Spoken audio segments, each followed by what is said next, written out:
Hi hello దోస్తులు, ఎట్లున్నారు? ఏదో గడిపేస్తున్నామండి మా రోజులు.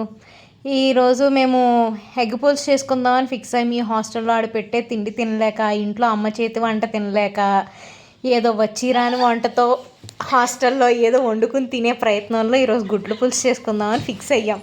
ఇలాగ గుడ్లని ఉడకబెట్టుకున్న గుడ్లని కట్ చేసుకుంటున్నాము. ఇప్పుడు అందులో కాస్త ఆయిల్ వేసుకుని సుకుమారమైన చేతులతో సుకుమారంగా పసుపు, కారం, సాల్ట్ వేసుకొని ఆల్రెడీ మనం ముందుగా ఎగ్స్ పెట్టుకున్నాం కదా, వాటిని తీసుకొచ్చి ఫ్రై చేసుకుందాం. ఎందుకు ఇలా ఫ్రై చేసుకుంటాం అంటే కాస్త క్రిస్పీనెస్ రావడం కోసం చేసుకుంటాం. పైన లేయర్ క్రిస్పీగా ఉంటుంది. ఇప్పుడు అవన్నిటిని మనం ట్రాన్స్ఫర్ చేసేసుకుందాము.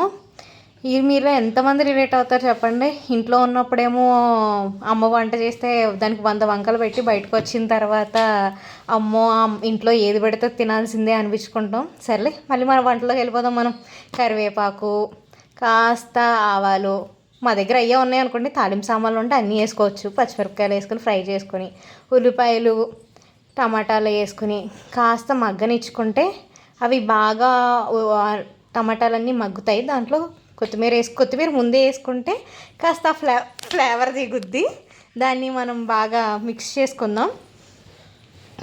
మిక్స్ చేసుకుని అందులో కాస్త ఇప్పుడు మళ్ళీ కారం వేసుకుంటే ఏంటంటే, ఇప్పుడు ఆల్రెడీ చచ్చిపడిపోయిన నాలుకలకి కారం తగిలితే కాస్త ఇంట్లో ఉన్న ఫీలింగ్ వస్తుంది. మళ్ళీ మనకు తగినంత సాల్ట్ వేసుకుందాం. గరం మసాలా వేసుకుందాం. మనం వండుకునేది ఎగ్ కర్రీ కదా, ఆ లమ్మ పౌడర్ని వేసుకుందాం. అయ్యో, ఆ లమ్మ పౌడర్ అంటే ఏదో అనుకుంటారు. చికెన్ మసాలా వేసుకొని మిక్స్ చేసుకుందాం. మిక్స్ చేసుకున్న తర్వాత ముందుగానే నానబెట్టుకున్న చింతపండుని పిసుక్కొని అది కాస్త వేసుకుందాం. ఎందుకంటే ఆ పులుపు అవన్నీ తగిలితే మన షడ్రుచులు ఎలాగో మన జీవితంలో ఎలాగో ఉండట్లేదు కాబట్టి కనీసం పులుసులా అన్న వేసుకుని తిన్నాం అనుకో, అదొక సంతోషం. సరేలే కానీ గుడ్లు వేసుకుందాం.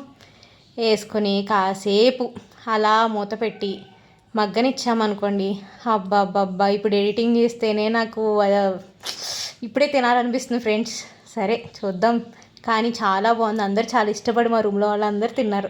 Like, share and subscribe.